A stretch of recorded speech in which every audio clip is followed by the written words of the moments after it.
આપણે સૌ ગુજરાતીઓ આજે ગુજરાતી ભાષા ઉપર પણ ગર્વ લઈએ છીએ। મિત્રો, આજે ખૂબ અગત્યના વિષય ઉપર આપની સાથે મળવાનું થયું છે। શિક્ષણ છે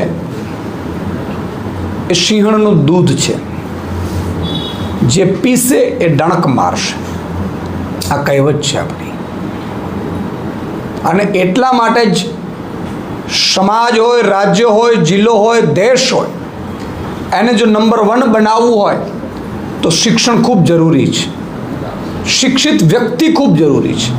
અને અત્યાર સુધીનો ઇતિહાસ જોઈ લ્યો, જે દેશોએ પ્રગતિ કરી છે એણે શિક્ષણને મહત્ત્વ આપ્યું છે, એટલા માટે એણે પ્રગતિ કરી છે અને એ દેશ કે રાજ્ય આગળ વધતું હોય છે।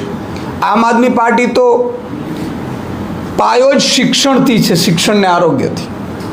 શું કામ કે જે બાળક, જે ગરીબનો, મધ્યમ વર્ગનો બાળક ભણીને જ્યારે એક મોટો અધિકારી બનશે ત્યારે એ આખા પરિવાર, સમાજ અને એના આખા રાજ્યનું નામ રોશન કરે છે, એટલું જ નહીં પ્રગતિ પણ કરે છે।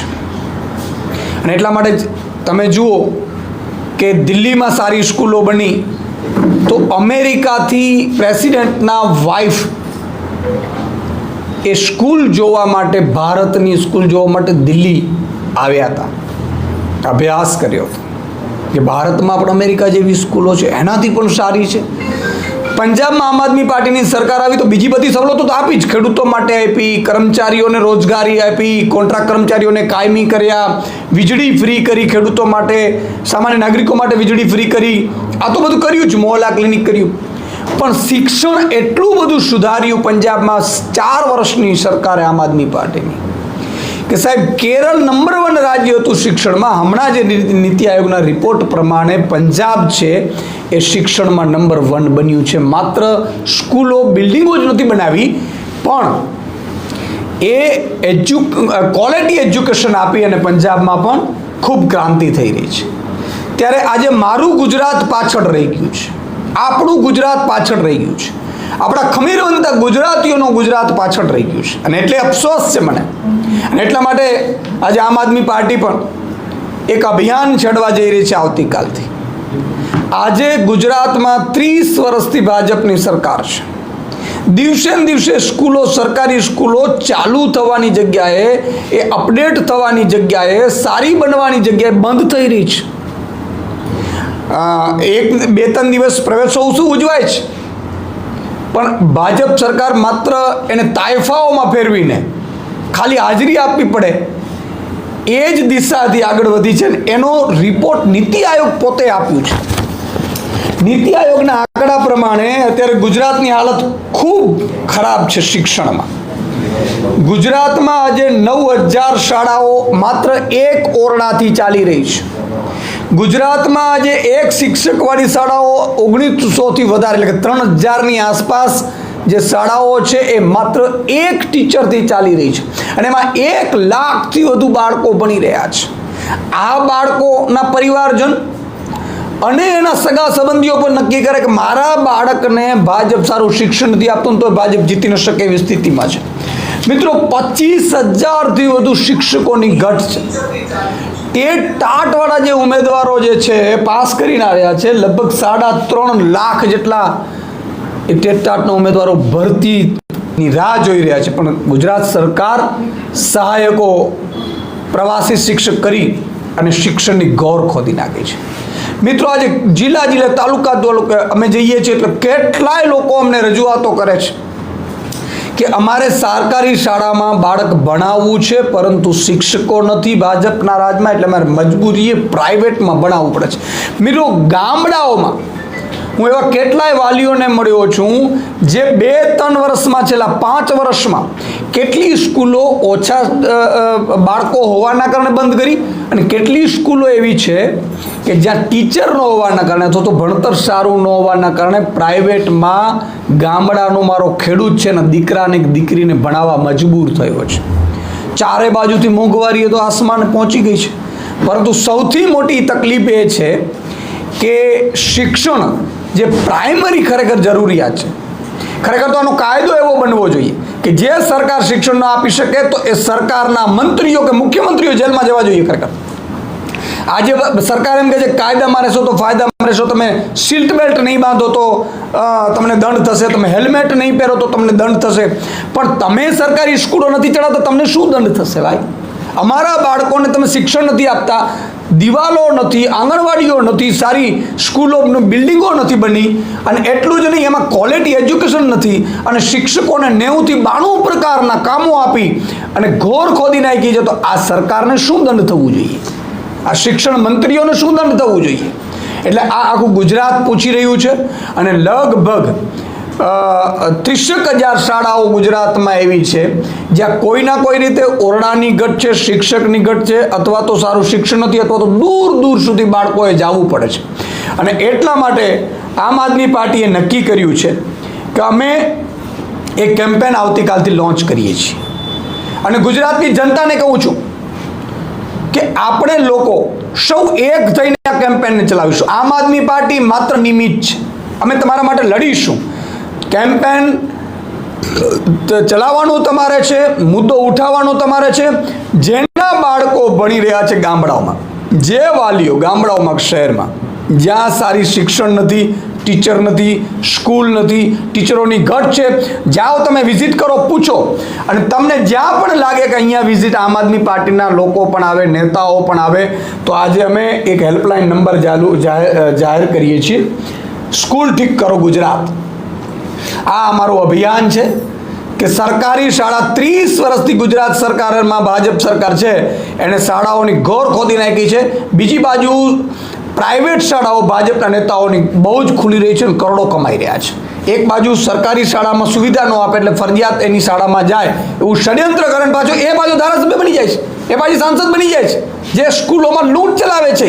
અને એટલા માટે અમે ગુજરાતની જનતાને જાગૃત કરવા માટે, ગુજરાતની જનતાને અહેસાસ અપાવવા માટે કે તમારા બાળકને સારું શિક્ષણ ભાજપ સરકાર નથી આપતી. તમારા જ ગામડામાં તમે ભાજપ કરીને ફરો છો, પણ તમારા જે સ્કૂલમાં બાળક ભણે છે ચેક કરો, પૂરતા શિક્ષક નથી, દિવાલ સરખી નથી, ગમે ત્યારે પોપડું ખરશે, તમારા બાળકને વાગશે.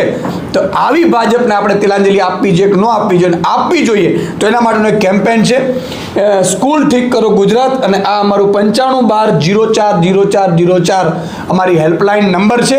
આ હેલ્પલાઇન નંબર ઉપર હું વિનંતી કરીશ ગુજરાતની જનતાને કે તમારે જ્યાં પણ સ્કૂલની તમે વિઝિટ કરો, એ સ્કૂલની વિઝિટમાં સ્કૂલ બિલ્ડિંગ નબળી હોય, ટીચર ઓછા હોય, બીજી સુવિધાઓનો અભાવ હોય, તો તમે તમે પણ ફોટો વિડીયો બનાવી શકો છો, અમને મોકલી શકો છો વોટ્સઅપ ઉપર.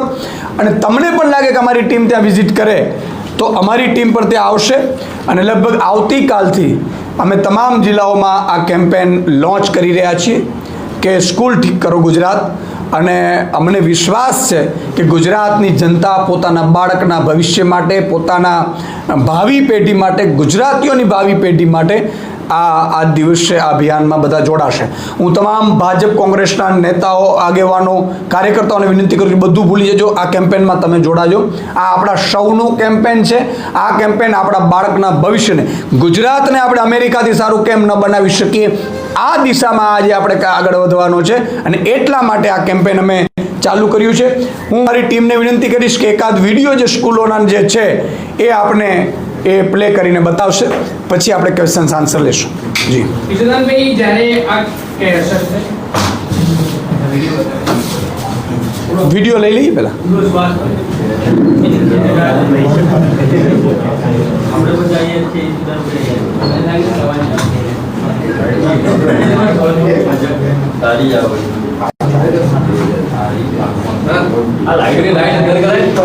લાઈટ ઓછી કર દો, લાઈટ બંધ બસ.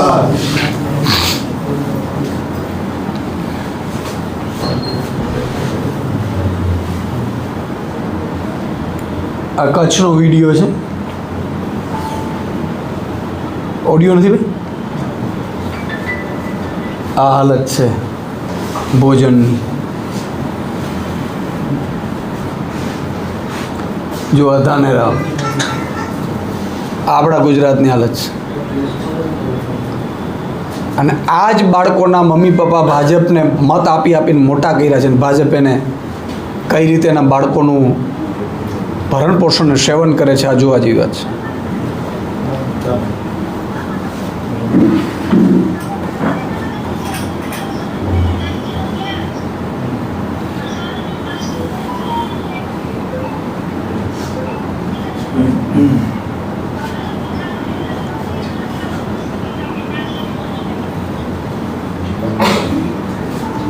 મને લાગે તમને વિડીયો આપી દેશું, કારણ કે લાઇટ કરજો. ચાલો,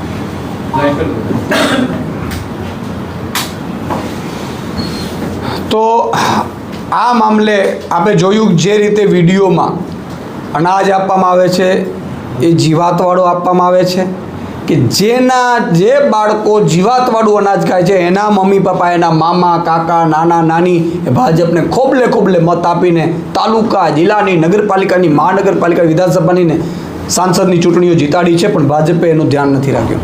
એટલે હું ગુજરાતની જનતાને અપીલ કરું છું કે હવે આપણે જાગવું પડશે. હવે આપણો મામો ભાજપમાં છે એટલે ભાજપમાં આપીએ છીએ તો ભાજપ આપણા બાળકને શિક્ષણ ક્યારેય નહીં આપે. આપણો કાકો ભાજપમાં છે એટલે આપણે ભાજપને, આપણો જ્ઞાતિનો આગેવાન ભાજપમાં છે એટલે આપણે ભાજપને આપીએ છીએ. કોઈ મંદિરનો આગેવાન છે એણે આપણે ભાજપને મત આપવાનું કહ્યું છે એટલે આપણે ભાજપને મત આપીએ છીએ. આવું માનીને ચાલીએ છીએ એટલે ભાજપ આપણા બાળક માટે સારું સ્કૂલ કરતી નથી. હવે આપણે સૌએ કેમ્પેનમાં ભાગ લઈને ડરવાની જરૂર નથી. ભાજપ એફઆઈઆરો કરાવે, ભાજપ ધમકાવે, ભાજપ ડરાવે, આ બધું ભાજપ કરી શકશે, કારણ કે ભાજપ પાસે છેલ્લું હથિયાર હવે ડરાવવાનું બાકી રહ્યું છે. બાકી પ્રજાને કંઈ નથી. આપને કંઈ સવાલ હોય તો આપ પૂછી શકો છો. વિશુદાનભાઈ, જ્યારે આ શાળાઓમાં વિપક્ષના નેતાઓ વિઝિટ માટે જઈ રહ્યા છે દરમિયાન શિક્ષક મંડળના જે આગેવાનો છે તે પત્ર લખી રહ્યા છે કે આવી રીતે વિપક્ષના નેતાઓ આવીને સરકારી શાળાઓમાં શિક્ષકોને હેરાન કરી રહ્યા છે. આ વિવિધ પ્રશ્નો સામે આવ્યા છે, તો આ બાબતને કઈ રીતે જોઈ રહ્યા છો? બિલકુલ, તમે જુઓ, ભાજપે એક નવું ષડયંત્ર કર્યું છે.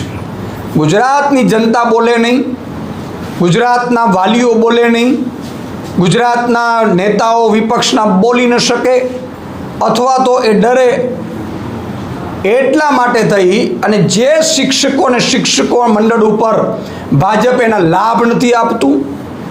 ભાજપ 92 થી 93 પ્રકારની કામગીરી જે શિક્ષકો ઉપર લાદે છે એ જ ભાજપ હવે શિક્ષક મંડળોને ડરાવીને કોઈ તમારી સ્કૂલમાંથી સાચી માહિતી બહાર ન પાડી દે, પ્રજા જાગૃત ન થઈ જાય, અને પ્રજા જાગૃત થઈ જાય તો અમને મત નહીં આપે, એટલા માટે તેને શિક્ષકો ઉપર દબાણ લાવવામાં આવી રહ્યું છે. વિપક્ષના નેતાઓ ઉપર ફરિયાદો કરો, એની વિરુદ્ધ એફઆઈઆરો કરો. હું કહેવા માંગીશ ગુજરાતની જનતાને કે જુઓ, તમારા બાળક માટે અમે કે તમે સ્કૂલની વિઝિટ કરીએ તો શિક્ષકોને પૂરતો પગાર નથી અપાતું, શિક્ષકોને પૂરતા લાભ નથી અપાતા, શિક્ષકો ઉપર અત્યાચાર કામો કરીને કરાવે છે ને એને હવે ભાજપ દબાણ કરે છે કે એફઆઈઆરો પણ કરાવડાવો, જેથી કરીને ભાજપની પોલ ન ખુલે 30 વર્ષની. પણ અમે ડરવાના નથી. અમે ગુજરાતના નાગરિકોને પણ કહીશું કે જેના ઉપર સ્કૂલમાં જતા તમારા ઉપર એફઆઈઆર થાય અને જે પણ એફઆઈઆર કરાવડાવે, આમ આદમી પાર્ટી સુપ્રીમ કોર્ટ સુધી તમારો ફ્રીમાં વકીલ રાખીને ફ્રીમાં કેસ લડશે. હું જાહેરાત કરું છું આમ આદમી પાર્ટીના પ્રદેશ અધ્યક્ષ તરીકે. કોઈએ ડરવાની જરૂર નથી. અમારી ઉપર પણ કેસ થશે, કંઈ વાંધો નહીં, અમે જેલમાં મોકલવામાં આવશે, અમે જઈ આવીશું, પણ ગુજરાતની જનતા ઉપર હવે અત્યાચાર નહીં કરે. અને હું શિક્ષક મંડળને પણ વિનંતી કરું છું કે ભાજપ તમને રેલીઓમાં ભીડ એકઠી કરવાની હોય, વિવિધ કામગીરીઓ હોય, મને તો લાગે છે તીડ ગણવાની પણ આ લોકોએ, ભાજપના નેતાઓએ શિક્ષકોને કામે લગાડ્યા. તીડ ગણી આવો, તમે તીડ ભગાડી આવો. આ ભાજપથી છુટકારો મેળવવો તો ભાજપની ચાલમાં આવતા નહીં. તમે ઓથેન્ટિક અધિકારી છો, તમારે કોઈથી ડરવાની જરૂર નથી, અને તમે ભાજપનો હાથો ન બનો. આ આપણા સૌની જવાબદારી છે. સારી સ્કૂલ હશે તો તમે ભણાવી શકશો, શિક્ષકને મજા આવશે, પૂરતા શિક્ષકો હશે તો બીજા શિક્ષકો ઉપર લોડ નહીં આવે. એટલે તમારા માટે પણ આ સારું છે, ગુજરાતની જનતા માટે, ગુજરાતની ભાવિ પેઢી માટે જરૂરી છે. બીજા રાજ્યો કેટલા આગળ વધી રહ્યા છે, અમેરિકા, જાપાન, ચીન કઈ રીતે આગળ વધી રહ્યું છે, અને આપણું ગુજરાત પાછળ છે. એટલે આપણે સૌએ પાર્ટીઓ ભૂલીને, પક્ષો ભૂલીને, વ્યક્તિઓ ભૂલીને મોદી કરવા કરતાં હવે આપણે ગુજરાતી કરવાની જરૂર છે. ગુજરાતી મારો મજબૂત, એક ગુજરાતી 1000 પેલા ઉપર ભારી, બીજા ઉપર, અને આ નારાઓ સાથે આપણે એક થઈને, પાર્ટીઓ ભૂલીને આ બધા મુદ્દાઓ ઉપર આપણે એક થવું પડશે અને ઉઠાવવા પડશે, ન્યાય મેળવવું પડશે. જામનગર જિલ્લો અને દ્વારકા જિલ્લામાં હવે વરસાદની ઘટ છે, જબરદસ્ત ઘટ પડી છે, તો શું આમ આદમી પાર્ટી સરકારને આ 2 જિલ્લાઓને દુષ્કાળગ્રસ્ત જાહેર કરવા માટે વિનંતી કરશે? બિલકુલ. આજે હું ગુજરાત સરકારને અલ્ટિમેટમ આપી રહ્યો છું કે જો આગામી 3 દિવસની અંદર દ્વારકા જિલ્લો, પોરબંદર જિલ્લો અને જામનગર જિલ્લો કે જ્યાં માત્ર 6% આસપાસ વરસાદ છે ને લાખો ખેડૂતોનું બિયારણ પણ ગયું છે, એનો વર્ષ પણ ગયું છે. સૌની યોજનાનું પાણી પણ છોડવામાં નથી આવ્યું, ને આવ્યું તોય પણ ક્યારેક પાછું બંધ કરી દેતા હતા. આ સ્થિતિમાં આજે અમારા લાખો ખેડૂતો અત્યારે ઝોલા ખાઈ રહ્યા છે. એવે હદમાં ઝોલા ખાઈ રહ્યા છે કે એમની પાસે નથી તો વરસાદની સુવિધા, નથી સિંચાઈની સુવિધા, નથી વીજળીની સુવિધા, પાક ફેલ જઈ રહ્યો છે, નિષ્ફળ જઈ રહ્યો છે. એટલે ખેડૂતો અત્યારે પરેશાન છે.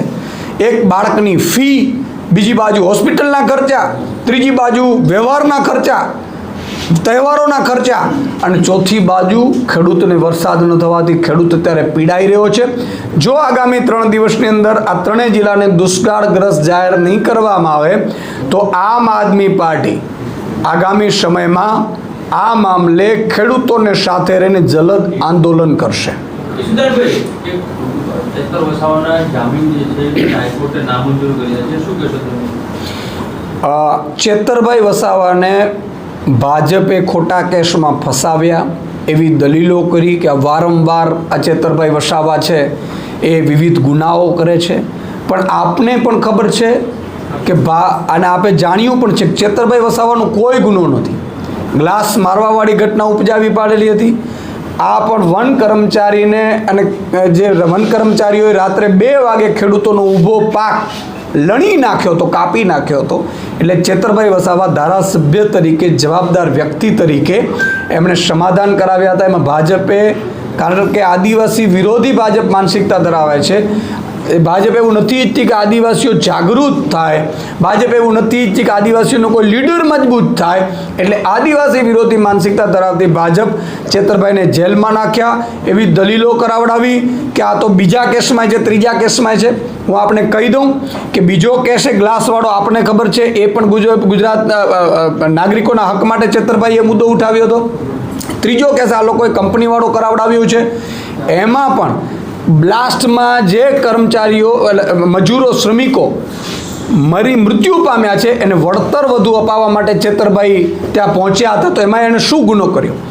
ચેતરભાઈએ કોઈ બુટલેગરી નથી કરી, ચેતરભાઈ દારૂ નથી વેચ્યો, ચેતરભાઈએ કોઈને મર્ડર નથી કર્યા. ચેતરભાઈએ આદિવાસીઓના હક અને અધિકાર માટે, ગુજરાતની જનતા માટે લડવાનું પસંદ કર્યું, ભાજપમાં જવાનું પસંદ નથી કર્યું. ને એટલા માટે ભાજપે એને જેલમાં નખાવ્યા છે.